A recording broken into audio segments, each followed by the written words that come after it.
ವಿಷ್ಣು.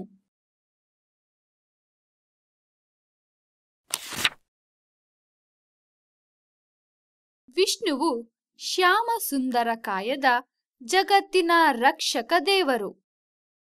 ಅವನು ಭೂಮಿ ಹಾಗೂ ಆಕಾಶದ ನಡುವೆ ನಿಂತಿರುತ್ತಾನೆ. ಆತನು ಜಗತ್ತಿನಲ್ಲಿರುವ ಎಲ್ಲ ಜೀವಿಗಳಿಗೂ ತನ್ನ ಆಶೀರ್ವಾದವನ್ನು ನೀಡುತ್ತಾನೆ. ಸೂರ್ಯನ ಮಗನಾದ ವಿಷ್ಣುವು ಕತ್ತಲನ್ನು ಹೋಗಲಾಡಿಸುತ್ತಾನೆ ಎಂದು ಭಕ್ತರು ನಂಬುತ್ತಾರೆ. ಅವನು ತನ್ನ ಕೈಯಲ್ಲಿ ಸುದರ್ಶನ ಚಕ್ರವನ್ನು ಹಿಡಿದು ಜಗತ್ತಿಗೆಲ್ಲ ಬೆಳಕು ನೀಡುತ್ತಾನೆ. ಆತನು ತನ್ನ ಮತ್ತೊಂದು ಕೈಯಲ್ಲಿ ಶಂಖವನ್ನು ಹಿಡಿದಿರುತ್ತಾನೆ. ಇದು ವಿಷ್ಣುವು ಮಹಾಸಾಗರದಷ್ಟು ವಿಶಾಲ ಎಂಬುದರ ಸಂಕೇತ. ಅನಂತ ಎಂಬ ಸರ್ಪದ ಮೇಲೆ ಕುಳಿತು ವಿಷ್ಣುವು ಜಗತ್ತಿನ ಸ್ಥಿತಿಯ ಬಗ್ಗೆ ಚಿಂತಿಸುತ್ತಾನೆ. ಅವನ ಅನುಕಂಪವು ಅಪಾರ ಮತ್ತು ಮಿತಿಯಿಲ್ಲದ್ದು. ಐಶ್ವರ್ಯ ದೇವತೆಯಾದ ಲಕ್ಷ್ಮಿ ವಿಷ್ಣುವಿನ ಹೆಂಡತಿ. ದೇವತೆಗಳು ಅಮೃತಕ್ಕಾಗಿ ಸಮುದ್ರ ಮಂಥನ ನಡೆಸಿದಾಗ ಲಕ್ಷ್ಮಿಯು ಹುಟ್ಟಿದಳು. ಲಕ್ಷ್ಮೀ ದೇವತೆಯು ಜಗತ್ತಿನಲ್ಲಿರುವ ಐಶ್ವರ್ಯವನ್ನು ಜನರಲ್ಲಿ ಹಂಚುತ್ತಾಳೆ ಎಂಬ ನಂಬಿಕೆಯಿದೆ. ಪಕ್ಷಿಗಳ ರಾಜನಾದ ಗರುಡನ ಮೇಲೆ ವಿಷ್ಣುವು ಸವಾರಿ ಮಾಡುತ್ತಾನೆ. ಅವನು ಸ್ವರ್ಗ ಹಾಗೂ ಭೂಮಿಯಲ್ಲಿ ಎಲ್ಲೆಲ್ಲೂ ಸುತ್ತಾಡುತ್ತಾನೆ. ಅವನು ಎಲ್ಲ ಜೀವಿಗಳ ಸುಖವನ್ನು ನೋಡಿಕೊಳ್ಳುತ್ತಾನೆ.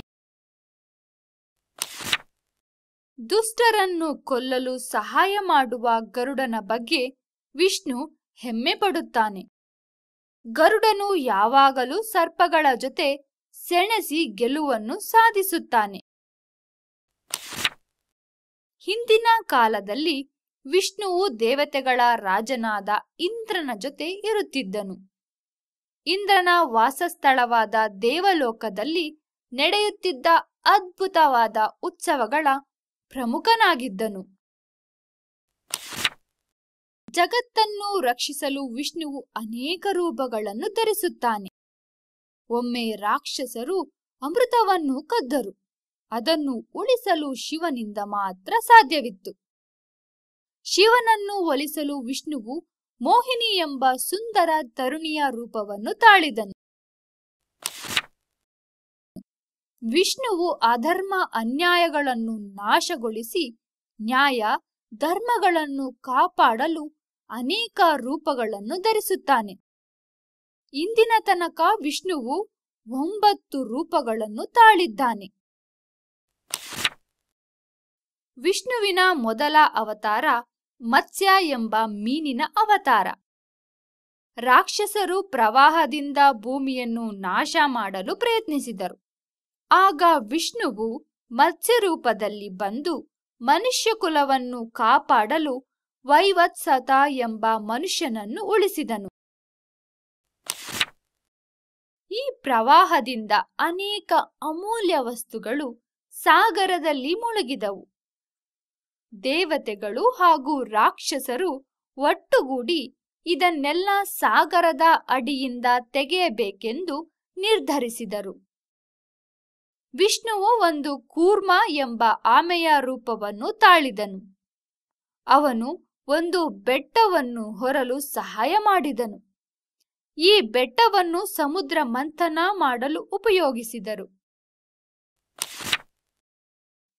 ನಂತರ ಭೂಮಿಯು ಮಹಾಸಾಗರದ ಅಡಿಯಲ್ಲಿ ಮುಳುಗಿತು. ಎಲ್ಲಾ ಜಂತುಗಳು ಮುಳುಗಿ ನಾಶವಾಗುವ ಸ್ಥಿತಿಯಲ್ಲಿದ್ದವು. ವಿಷ್ಣುವು ವರಾಹ ಎಂಬ ಕಾಡು ಹಂದಿಯ ರೂಪವನ್ನು ತಾಳಿದನು. ಅವನು ತನ್ನ ಒಂದು ಕೊಂಬಿನಲ್ಲಿ ಭೂಮಿಯನ್ನು ಹಿಡಿದು ಹೊರಗೆ ತೆಗೆದನು.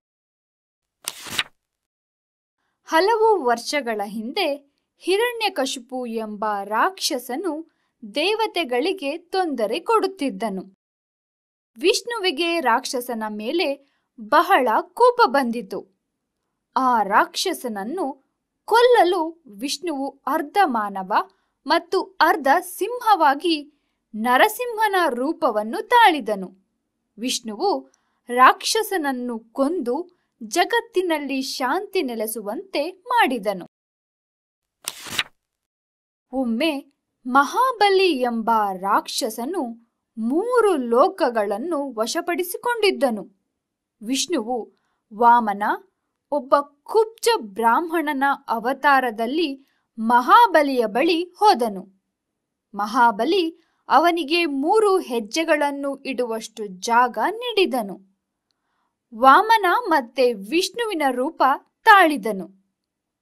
ಅವನು ತನ್ನ ಮೊದಲನೆಯ ಹೆಜ್ಜೆಯಿಂದ ಸ್ವರ್ಗವನ್ನು ಆವರಿಸಿದನು.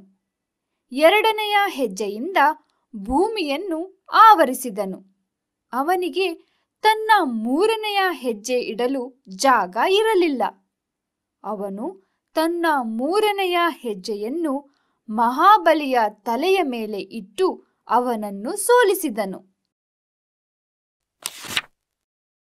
ಕಾರ್ತ್ಯವೀರ್ಯ ಎಂಬ ರಾಜನಿಗೆ 1000 ಕೈಗಳಿದ್ದವು. ಅವನು ಭೂಮಿಯ ಜನರೊಂದಿಗೆ ಕ್ರೂರವಾಗಿ ವರ್ತಿಸುತ್ತಿದ್ದನು.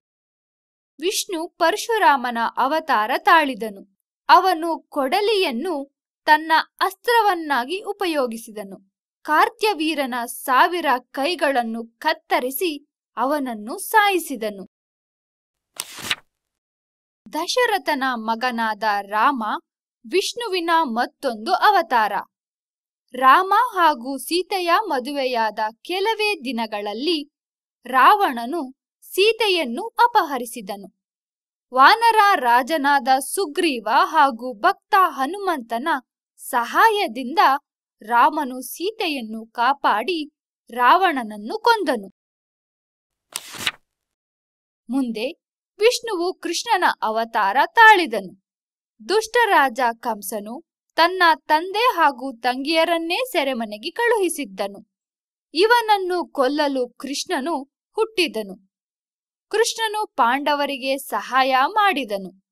ಕೃಷ್ಣನು ಅರ್ಜುನನ ಗುರುವಾಗಿದ್ದನು. ವಿಷ್ಣುವಿನ ಕೊನೆಯ ಅವತಾರ ಬುದ್ಧನದ್ದು. ಈ ಅವತಾರದಲ್ಲಿ ಅವನು ಭೂಮಿಗೆ ಬಂದು ಸುಖ ಶಾಂತಿಯನ್ನು ಸ್ಥಾಪಿಸುವ ಸಲುವಾಗಿ ಭಾರತದ ಪ್ರಾಚೀನ ಜ್ಞಾನಕ್ಕೆ ಮರುಜೀವ ನೀಡಿದನು. ವಿಷ್ಣು ತನ್ನ 10ನೆಯ ಅವತಾರವನ್ನು ಇನ್ನೂ ತಾಳಿಲ್ಲ. ಈ ಯುಗದ ಕೊನೆಯಲ್ಲಿ ವಿಷ್ಣುವು ಕಲ್ಕಿಯ ರೂಪದಲ್ಲಿ ಕತ್ತಿಯನ್ನು ಹಿಡಿದು ಬಿಳಿ ಕುದುರೆಯ ಮೇಲೆ ಕುಳಿತು ಬರುತ್ತಾನೆಂಬುದು ನಂಬಿಕೆ. 2 ಅವತಾರಗಳ ಮಧ್ಯೆ ವಿಷ್ಣುವು ದಶಲಕ್ಷ ವರ್ಷಗಳ ಕಾಲ ನಿದ್ರೆಯಲ್ಲಿ ಮುಳುಗಿರುತ್ತಾನೆ. ವಿಷ್ಣುವು ತನ್ನ ಹೆಂಡತಿಯ ಒಳಗೂಡಿ ನಾರದನ ಹಾಡುಗಳನ್ನು ಕೇಳುತ್ತಾ ಅನಂತನೆಂಬ ಹಾವಿನ ಮೇಲೆ ವಿಶ್ರಾಮ ಪಡೆಯುತ್ತಾನೆ.